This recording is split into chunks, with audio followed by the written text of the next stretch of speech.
Welcome to Crime Alley Documentaries, the podcast where we delve deep into chilling true crime stories. In today's episode, we're exploring the shocking case of Jessica Wiseman and Douglas Christopher Thomas, a tale of young love turned deadly. Set in the quiet town of Middlesex County, Virginia, this crime stunned the nation, leaving behind a trail of grief, controversy, and debate over juvenile justice. Grab your coffee, settle in, and let's uncover the chilling details of this case. Middlesex County, Virginia was the kind of place where people left their doors unlocked at night. It was a small, tight-knit community where everyone knew everyone else. That sense of security was shattered on the night of November 10, 1990, when JB and Kathy Wiseman were found brutally murdered in their own home. The shocking revelation that their own 14-year-old daughter Jessica was involved in the plot sent waves of disbelief throughout the community. Jessica's parents had a rocky relationship, constantly breaking up and getting back together. JB, her father, was a hardworking and friendly man but had a deep fondness for alcohol and grew marijuana around their house. Kathy, her mother, juggled multiple side hustles to make ends meet. Money was tight, and both parents were known to use drugs. They had gotten together at a young age, with Kathy giving birth to Jessica when she was only 19. Their rocky relationship meant that they were often too preoccupied with their own issues to keep an eye on their daughter. As a result, Jessica had an unusual amount of freedom for someone her age. She could sleep wherever she wanted. Her parents' house, her grandparents' house, or even her great-grandparents' home, which, let's be frank, meant that she could sleep wherever without her parents or anyone in the family even knowing about it. There were virtually no rules in her household. In addition to her independence, Jessica also took on the role of caretaker for her elderly grandparents, which in my opinion is too much for a 13-year-old to take on. She was a loner who preferred to keep to herself, but she did well in school and kept up with her homework. Uninterested in her classmates, she opted for online classes instead of attending school, which further reinforced her sense of autonomy. Douglas Christopher Thomas, or Chris as he was known, had a complicated upbringing, just like Jessica. His birth was part of a questionable scheme. His mother listed her own parents as his parents on his birth certificate to ensure he could receive future Social Security benefits. Though some sources believe that her parents actually pushed her to put their names down as Chris's parents due to ulterior motives. Some believe they wanted another baby, and some believe that they did this because they thought their daughter wasn't fit to be a mom and wanted control over the whole situation. Born on May 29, 1973, Chris's early life was filled with instability. His father briefly appeared at the hospital when he was born, but vanished until 1996 when he read about Chris's execution date in the newspaper. Father of the Year, everyone. On the other hand, Chris's mother Margaret had a troubled personal life herself.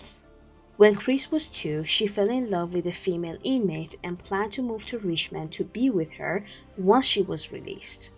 And get this, Margaret had met this woman while working as a correctional officer.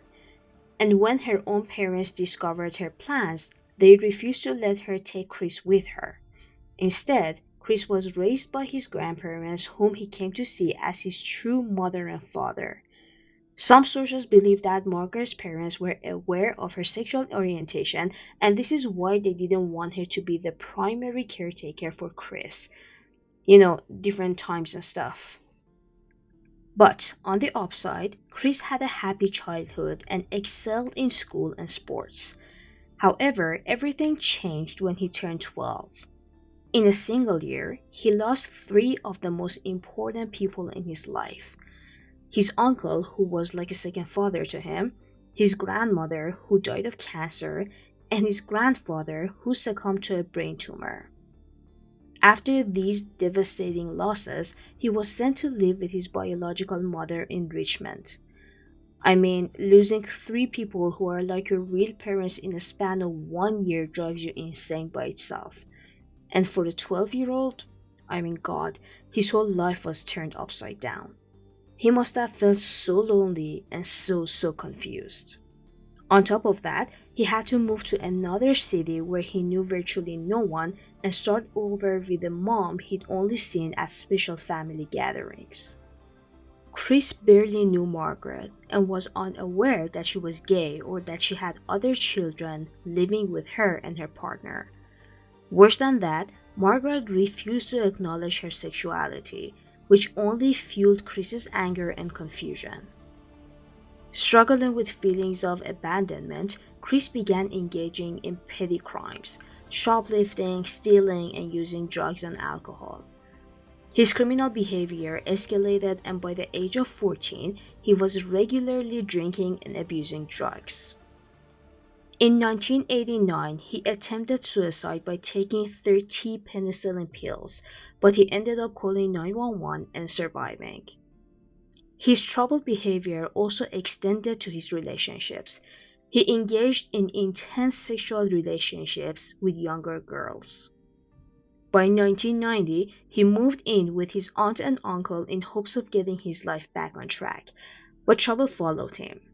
His uncle eventually asked him to move back in with his mother, leading Chris to run away with his girlfriend and cousin. After stealing a boat and a car, they were caught, and Chris was sent back to live with his mother. His uncle later decided to give him one more chance, and he moved back in with his aunt and uncle. It was around this time that Chris met Jessica. She was only 13, but she was already driving her mother's convertible around town. To Chris, she seemed rich, fun, and carefree, everything he wished for himself. For the first time in a long while, Chris felt like he had a future. They spent the summer of 1990 partying all night, engaging in reckless behavior, and facing numerous pregnancy scares.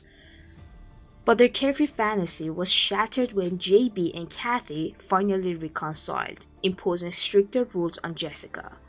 She saw her freedom slipping away, and she wasn't willing to accept that. Desperate to escape her parents' control, Jessica and Chris came up with a bold plan: marriage. They used Chris's aunt's phone to find a state where parental consent wasn't required. Jessica, only 14 at the time, falsely claimed she was pregnant, hoping this would help their case. But on November 7, 1990, they were denied a marriage license. With their dream of running away together crushed, they saw only one remaining option: murder. If her parents were gone, Jessica would regain her freedom and they could be together without interference. The plot was set in motion, and within days, Chris executed their sinister plan. In the early hours of November 10, 1990, Chris knocked into Jessica's home through her bedroom window. He made his way to the master bedroom and shot JB in the head at close range, killing him instantly. Kathy, though gravely wounded, managed to stagger to Jessica's room. Instead of helping her mom, Jessica allegedly pleaded, quote, "Oh God, Chris, please shoot her again," end quote. He complied, delivering the fatal shot.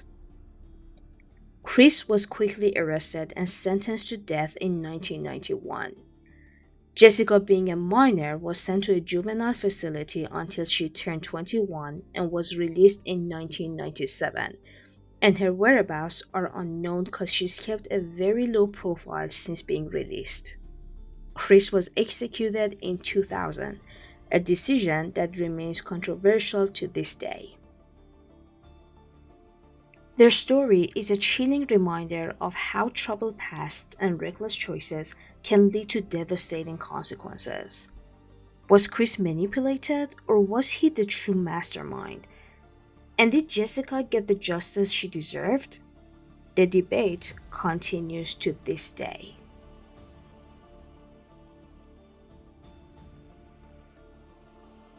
Please leave any theories or comments you might have for us down below. We're really interested to know what you think about this case.